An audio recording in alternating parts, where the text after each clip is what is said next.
ये डंका आपकी रोशनाई का और दसों दिशाओं में और रहे गौरव यशो वीरताई का, यशो वीरताई का। महाराज के जीवन की जय जयकार हो, जय जयकार हो, जय जयकार।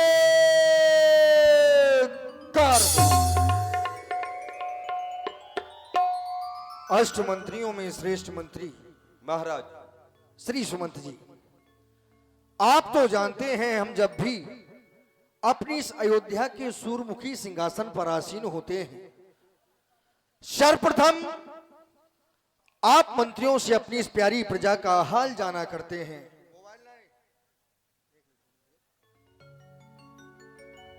हाल जाना क्यों करते हैं राजमंत्री? क्योंकि ऐसा सिद्धांत कहता है, ऐसा शास्त्र कहते हैं कि जिस राजा के राज में यह प्यारी प्रजा दुख पाती है वह राजा नरक का गामी होता है।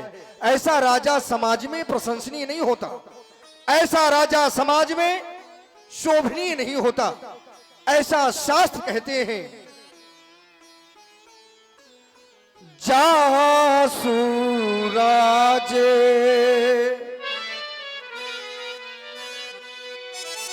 जासु राजे प्रिय प्रजा दुखारी सो न पे अवश्य, सो न पे अवश्य नरक अधिकारी सोना पे अवश्य। ऐसा राजा नरक का गामी होता है, ऐसा राजा समाज में सोचनीय नहीं होता राजमंत्री।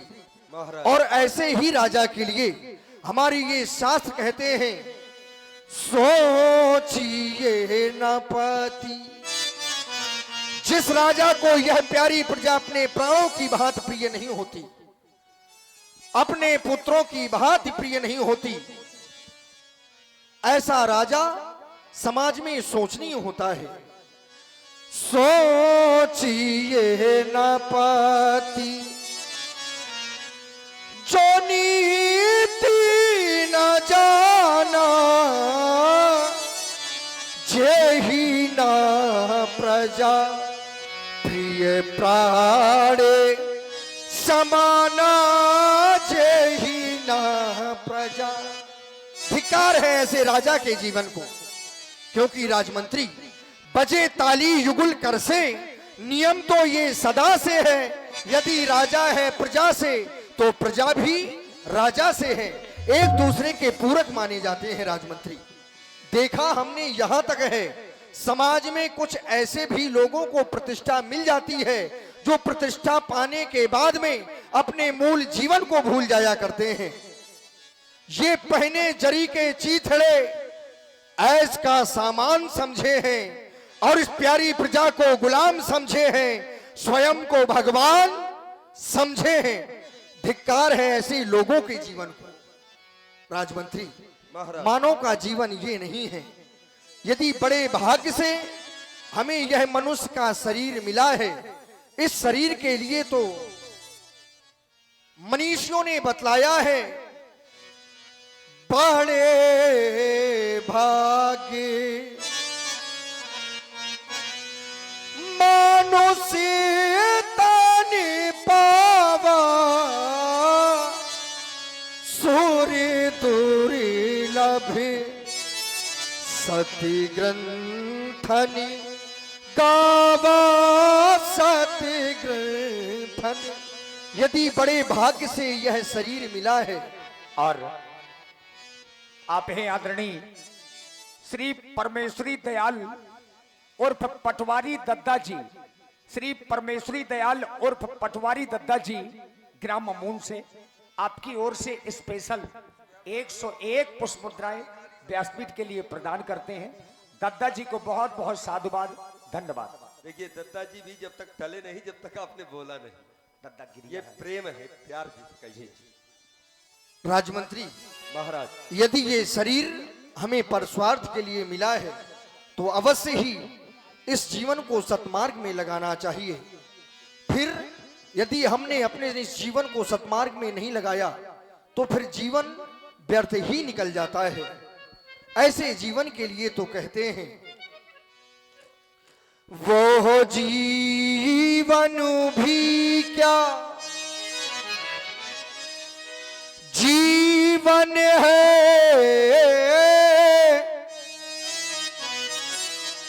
जो जीवन सफल बना ना सके। अभिमानी वो अज्ञानी है, जो मन का मैल मिटा ना सके। धन बल पद पाकर चूर रहे और सत्ता पाकर भूल रहे। वो सारी शक्ति निरर्थक है, जो काम किसी के आ ना सके। किस काम का है वह धन यदि किसी भूखे को भोजन नहीं करा सकते?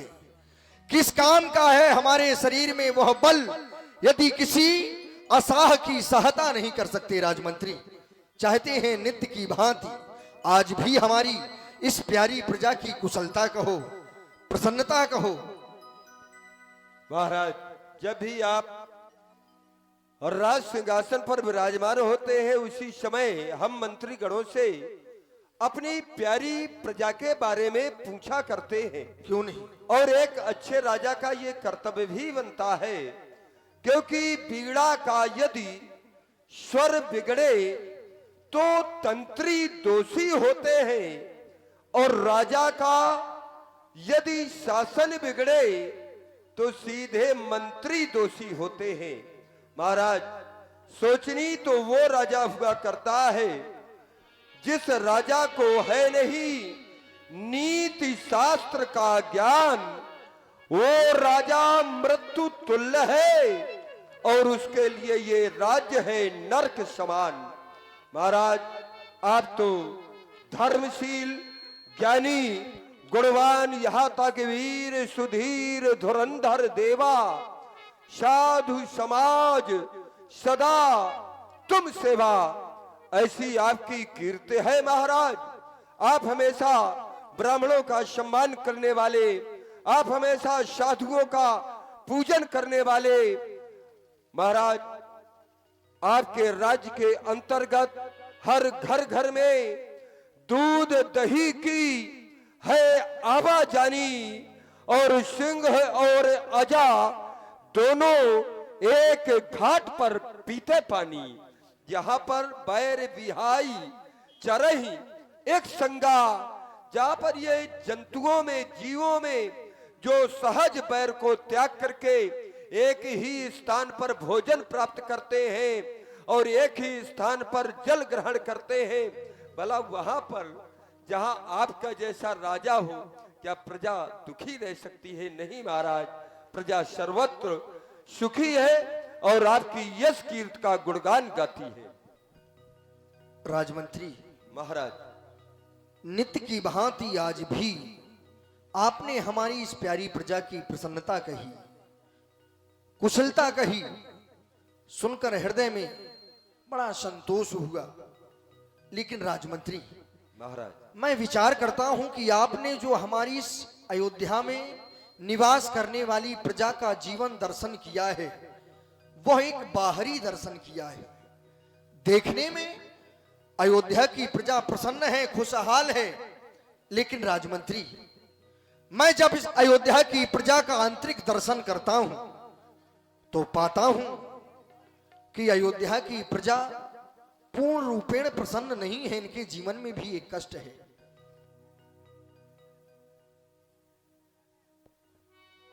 दुख क्या है राजमंत्री? आपने देखा होगा जब भी हमारी इस अयोध्या में किसी के गृह में बालक जन्म लेता है तो खुशियां नहीं मनाई जाती, उत्साह नहीं मनाए जाते, बधावे नहीं बजवाए जाते। जानते हो क्यों? क्योंकि अयोध्या के सम्राट के पास एक भी संतान नहीं है। ये सब ऐसा सोचते हैं कि कहीं हमने अपने महलों में खुशियां मनाई, इन बधावों की आवाज महलों में जाकर महाराज के कर्ण कुहरों तक पहुंचेगी तो महाराज के हृदय को कष्ट ना हो, महाराज के हृदय को पीड़ा ना पहुंचे। इस कारण ये अपने गृह में पुत्र जन्मोत्सव की खुशियां नहीं मनाते। अंदर ही अंदर इस दुख में ये सभी दुखी रहते हैं राजमंत्री। मैं भी विचार कर रहा हूं, देखो ना, मेरा यह जीवन मेरा चौथापन चल रहा है, चौथापन चल रहा है, जीवन का अंतिम पड़ाव है। पता नहीं यह शरीर हमारा कब साथ छोड़ दे। हमने अपने इस राज के लिए, अपने सूरमुखी सिंहासन के लिए, अपने सूरवंश के लिए किया क्या है तो पाते हैं कि शून्य। क्योंकि ये धन, यश, वैभव हमने यहीं पर एकत्र किया था और सब यहीं पर रह जाना है। लेकिन जिससे हमारा वंश, हमारे वंश का नाम आगे की ओर चले, हमने ऐसा कोई प्रयत्न आज तक नहीं किया राजमंत्री। फिर जीवन रिक्त रह गया। ऐसा तो शास्त्र भी कहते हैं कि बिना पुत्र नहीं नर गति पावे। यदि व्यक्ति का जीवन गृहस्थ आश्रम में व्यतीत हो रहा है और एक भी संतान नहीं है तो ऐसा मनुष्य नर गति को प्राप्त नहीं होता राजमंत्री। सोच रहा हूं क्या राजा दशरथ के बाद सूना हो जाएगा यह सूरमुखी सिंहासन? क्या इस सूरवंशियों से अयोध्या की प्यारी प्रजा की सेवा करने वाला कोई नहीं होगा राजमंत्री? सूरवंशियों का नाम समाप्त हो जाएगा सदैव के लिए। नहीं राजमंत्री, हमारा जीवन आज रिक्त रह गया। हमारे भाग्य में क्या था क्या नहीं ये कौन जाने राजमंत्री, लेकिन आज हृदय में दुख बहुत है। भय गिलानी मोरे सुत नाही।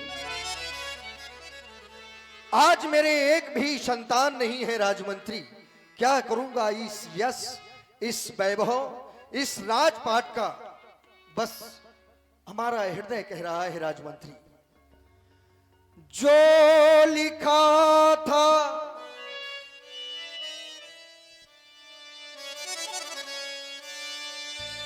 जो लिखा था आंसुओं के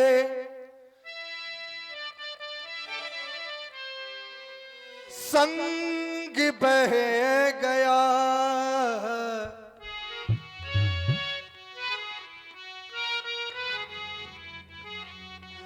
जो लिखा था आंसुओं के संग बह गया।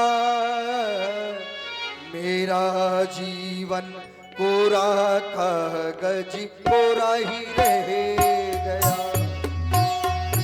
मेरा जीवन कोरा कागज कोरा ही रह गया। जो लिखा था आंसुओं के संग बह गया। जो लिखा था आंसुओं के संग बह गया। मेरा जीवन कोरा कागज कोरा ही रह गया। मेरा जीवन कोरा कागज कोरा ही रह गया।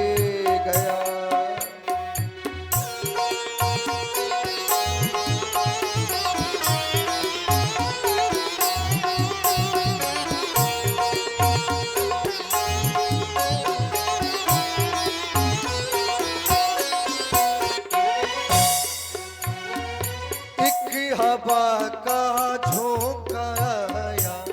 देखिए ना राजमंत्री, ये समय की आंधी अपने समय से चल रही है। जीवन में चौथापन है।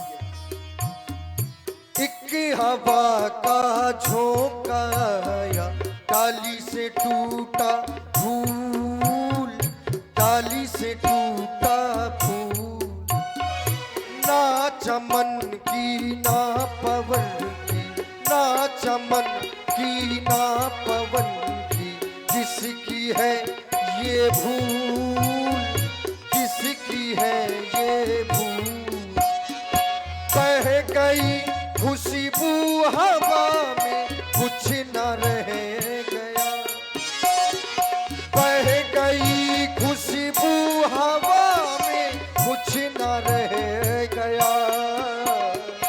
मेरा जीवन कोरा कागज कोरा ही रह गया। मेरा जीवन कोरा कागज कोरा ही रह गया। मेरा जीवन कोरा कागज कोरा ही रह गया। राजमंत्री, आज हम अपने इस दुख को श्री गुरुदेव भगवान के श्री चरणों में प्रस्तुत करेंगे। आज के राज दरबार को यहीं पर स्थगित कर दिया जाए, विश्राम कर दिया जाए। जो आज्ञा महाराज। देखिए, महाराज के जीवन में दुख आया, अपना दुख सबसे नहीं कहना चाहिए, अपना दुख सबसे नहीं सुनाना चाहिए, अपना दुख केवल अपनों से ही कहना चाहिए। किसी गैर के दुख सुनाने से होगा क्या? आप हंसी के पात्र हो जाएंगे। अपना दुख अपनों से ही सुनाइए। जैसे कि राजा दशरथ जी का दुख है, तो अपने गुरुजी के आश्रम में पहुंच गए, अपना दुख बता रहे हैं कि 2 बेर द्वारका त्रिवेणी जाए 3 बेर।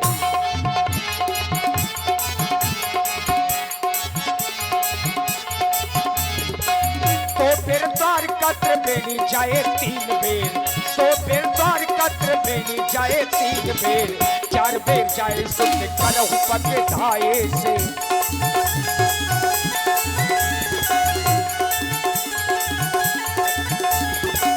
5 बेर गया ना 6 बेर ने मिसाल, 5 बेर गया ना 6 बेर ने मिसाल। 7 बेर जाएगा के अंग हो नहाए से।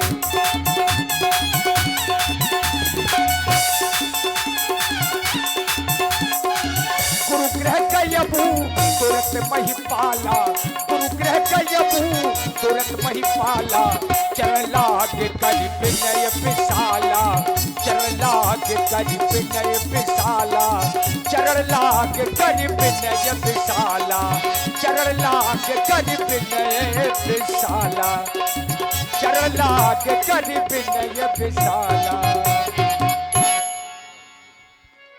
गुरुर ब्रह्मा गुरुर विष्णु गुरुर देवो महेश्वरा गुरुर साक्षात परब्रह्म तस्मै श्री गुरुवे नमः। और हमारे श्री परमेश्वरी दयाल उर्फ पटवारी दद्दा जी की ओर से पुनः 100 पुष्प मुद्राएं, विशेष पुरस्कार। बहुत बहुत धन्यवाद। निज दुखी सुखी सब गुरु ही सुनायो। इस संसार में गुरु की महिमा विशेष है। यदि एक व्यक्ति से वह परमात्मा रुष्ट हो जाए और उनके निज गुरुदेव भगवान उनके अनुकूल हो, तो वैसे व्यक्ति के जीवन को बचाया जा सकता है।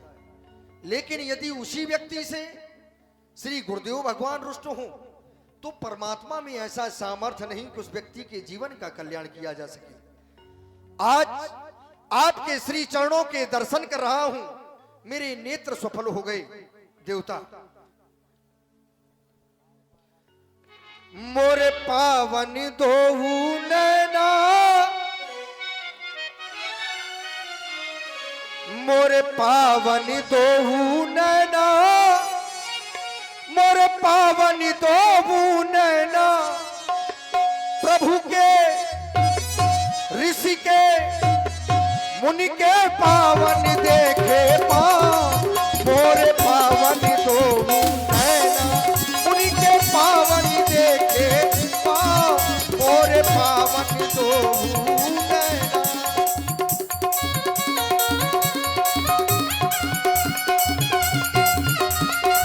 जय हो।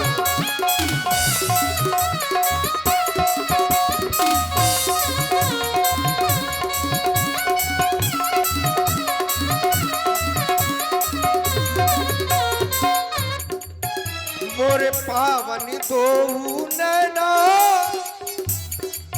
मोरे पावन दो नैना, प्रभु के ऋषि के मुनि के पावन देखे पाँव, मोरे पावन दो नैना, मुनि के पावन देखे पाँव, मोरे पावन दो नैना।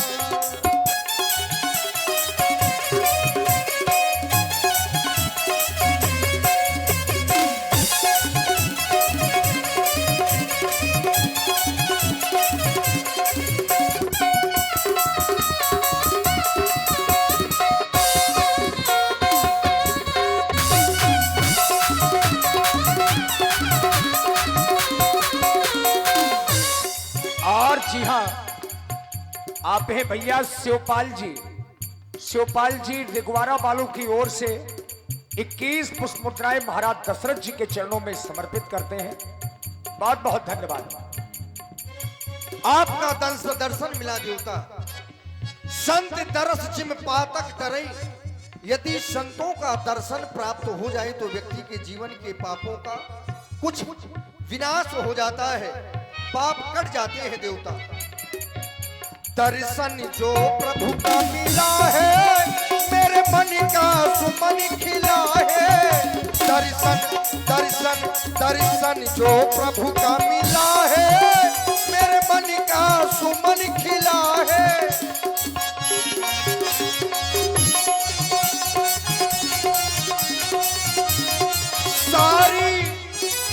सारी सृष्टि के आधार मोरे पावन दो नैना, सारी सृष्टि के आधार मोरे पावन दो नैना।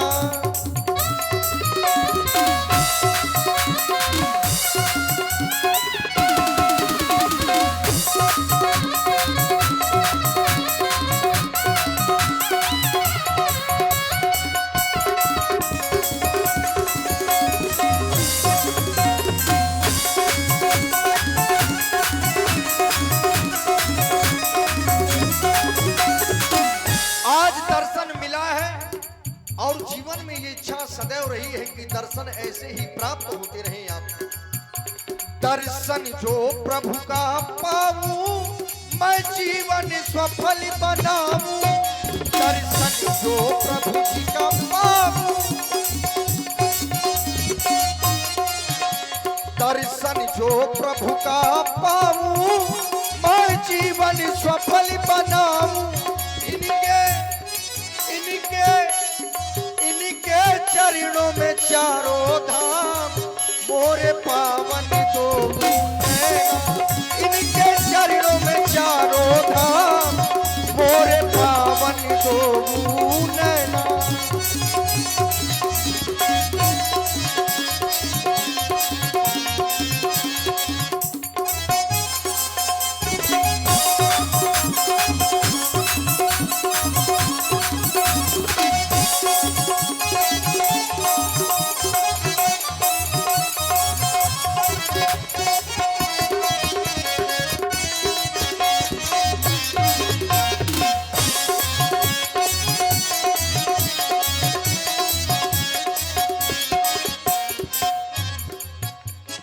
अहम त्वाम बंदे देवता, मेरा प्रणाम स्वीकार करें। और आप हैं श्री आनंद राजपूत जी पुरैनी वालों की ओर से 21 पुष्प मुद्राएं महाराज दशरथ जी के चरणों में समर्पित हैं। बहुत बहुत धन्यवाद। राजन, गुरुदेव, तुम्हारे द्वारा प्रणाम किया गया। प्रणाम करने से व्यक्ति को 4 चीजें प्राप्त होती हैं: आयु, विद्या, यश और बल। मैं देख रहा हूं कि तुम्हारी आयु तो राजन इस समय 60,000 वर्ष है, तो आवश्यकता तो तुम्हें आयु की कुछ है नहीं है। अब अगर देखा जाए विद्या, तो तुम तो राजन खुद धर्म धुरंधर गुरनित ज्ञानी राजा कहे गए हो।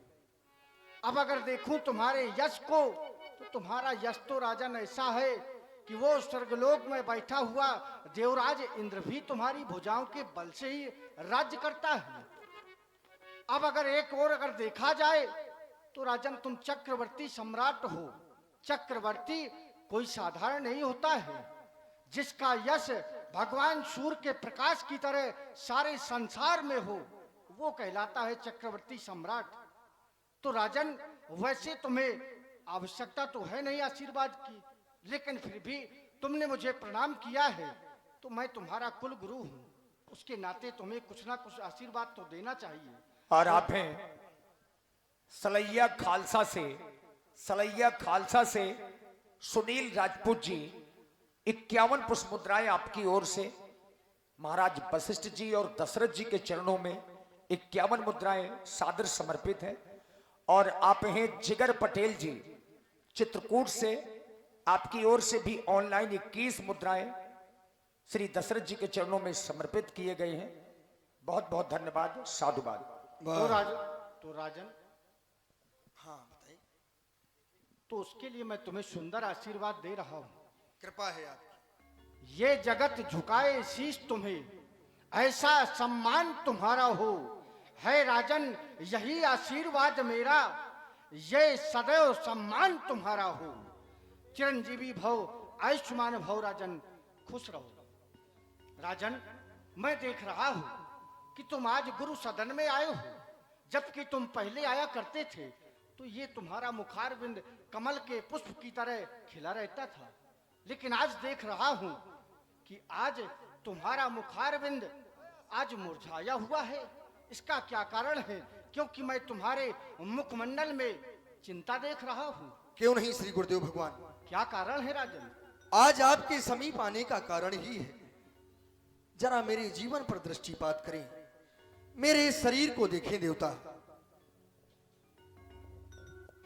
ये शरीर जर्जर होता चला जा रहा है, मेरा चौथापन आ गया।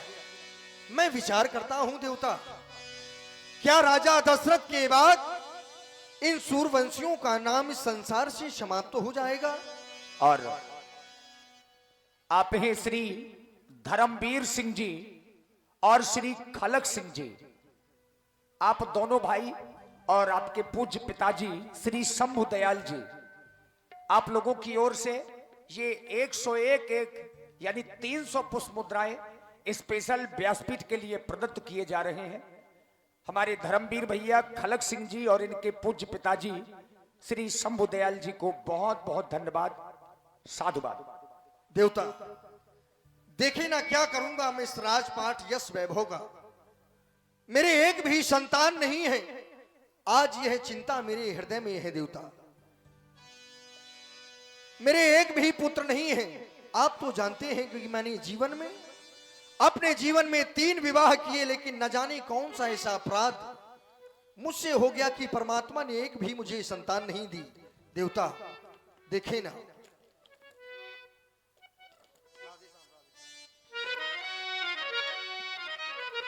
गुरुदेव वो 3 विवाह किए, फल उसका मिला अभी भी नहीं है। चौथापन आने वाला, हल कमल अभी तक खिला नहीं है। चौथा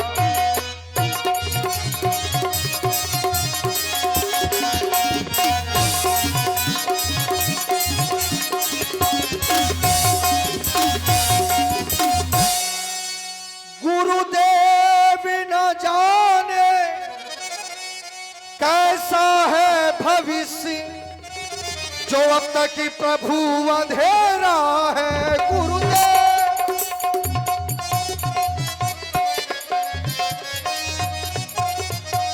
गुरुदेव न जाने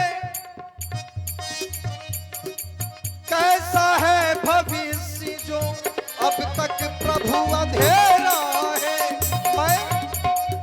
मैं निर्बल होता जाता हूँ, मैं निर्बल होता जाता हूँ। ये प्रबल दुख ने घेरा है। मैं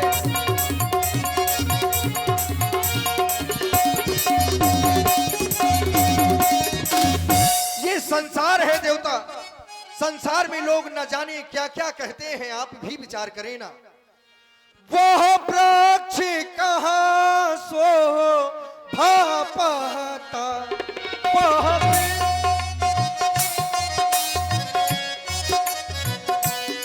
जिसमें नायक भी फल भोगे, वह वृक्ष कहाँ शोभा पाता।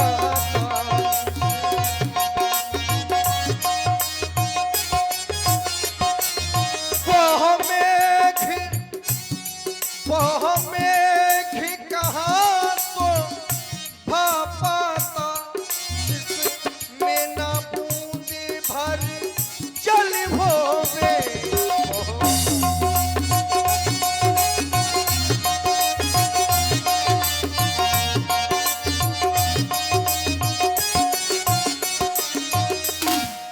यदि जीवन गृहस्थ आश्रम में व्यतीत हो रहा है देवता, तो एक पुत्र का होना अति आवश्यक है। नहीं, संसार में लोग न जाने क्या क्या कहकर ताने मारते हैं। कोई किसी को निपुता कहता है तो कोई किसी को बांझ कहती है। ये संसार का नियम है देवता, पुत्र नहीं है तो ऐसा नहीं कि आपसे राजा दशरथ 10, 20 या 100, 50 पुत्र चाहता है, नहीं देवता।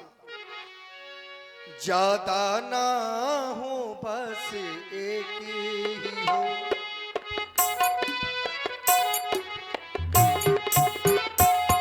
ज्यादा ना हो, बस एक ही हो।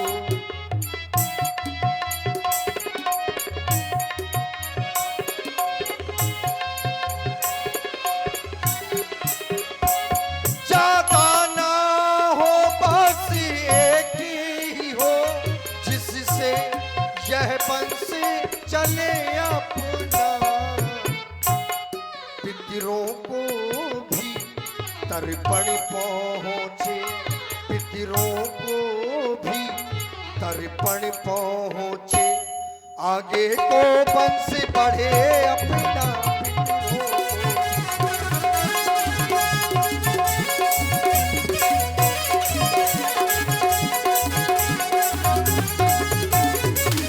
देवता चाहता हूँ गुरुदेव उपाय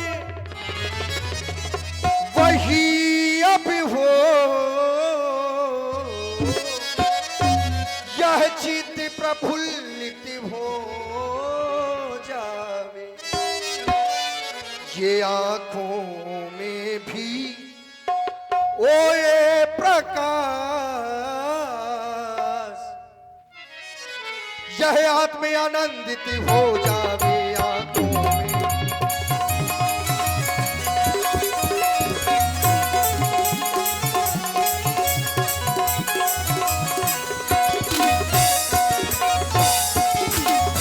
देखे ना देवता, त्रियपन गे अब चौथहु जाता, मेरे 3 पन व्यतीत हो गए।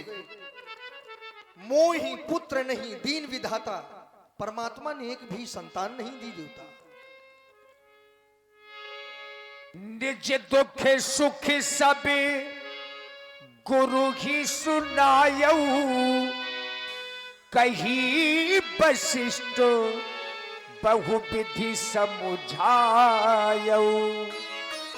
राजन, तुम कह रहे हो कि मुझे केवल एक ही पुत्र हो जाए, मैं 2-4 नहीं तुमसे मांग रहा हूं। तो राजन, विचार मैं ये करता हूं कि अगर तुम कह रहे हो कि मुझे एक पुत्र हो जाए, तो जिस रानी को वो पुत्र होगा वो तो ठीक है, लेकिन जो शेष 2 रानियां हैं, जब उन्हें कोई पुत्र नहीं होगा या कोई पुत्री नहीं होगी, तो संसार उन्हें क्या कहेगा? क्योंकि राजन, ये उनके साथ में अन्याय होगा और ये अन्याय हम नहीं कर सकते, क्योंकि हमें सभी शिष्य प्रिय हैं, सभी समान हैं। हाँ, एक उपाय अवश्य कर सकते हैं। धरऊ धीर हुई है सुतचारी। जय हो आपकी, जय हो। आपको एक नहीं 4-4 पुत्रों की प्राप्ति होगी, और वो पुत्र ऐसे नहीं, सारे संसार में अपना नाम रोशन करेंगे और भक्तों के हृदय में जो डर होगा उसको दूर करेंगे। तो राजन, उसके लिए करना क्या है? आपको विभांडक ऋषि के आश्रम से श्रृंगी ऋषि को बुलवाना है, जो आपकी मानवी है, और उन्हीं से पुत्र स्त्री यज्ञ करवानी है, और भगवान विष्णु का आप आराधन करें, आपको 4-4 पुत्रों की प्राप्ति होगी। सेवक श्री गुरुदेव भगवान के आदेश का पालन किया जाए। श्री श्रृंगी ऋषि जी को सम्मान सहित बुलवाया जाए।